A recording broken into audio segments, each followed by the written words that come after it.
Le rapport déjudiciarisation arrive à un moment qui n'est pas anodin. C'est le moment où le gouvernement annonce qu'il ne tiendra pas les engagements budgétaires pour la justice.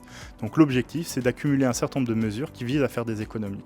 Et ça se traduit par à la fois des mesures qui réduisent le périmètre d'intervention du juge et des mesures qui visent à entraver l'accès du justiciable à la justice. Et ça se traduit de plusieurs façons. D'abord, en matière d'appel civil, il est demandé d'expertiser plusieurs pistes.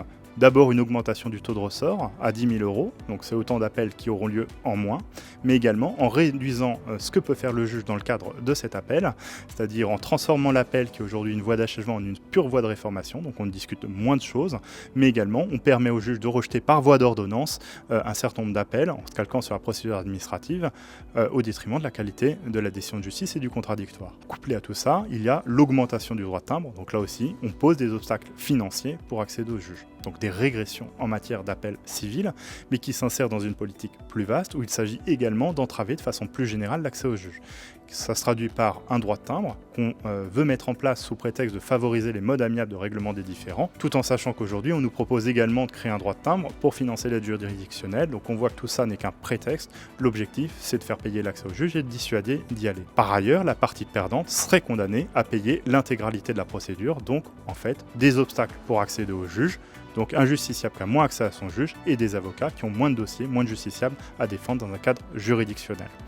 Donc des reculs à ce niveau-là, un périmètre du juge qui également se restreint. Pour vous donner un exemple assez symbolique, l'adoption de l'enfant du conjoint. Une adoption, c'est un acte lourd. Aujourd'hui, c'est le juge qui statue. Demain, ce sera un notaire sans aucun contrôle juridictionnel en amont.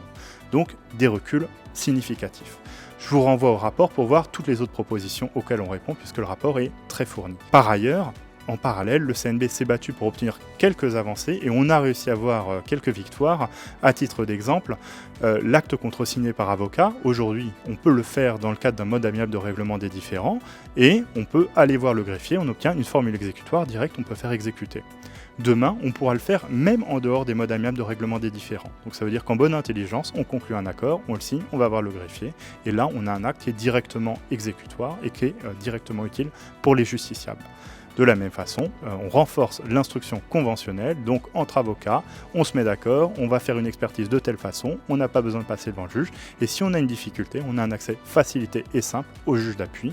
Donc là encore, des outils au service de la profession pour améliorer notre travail et la qualité de ce qu'on peut rendre aux justiciables.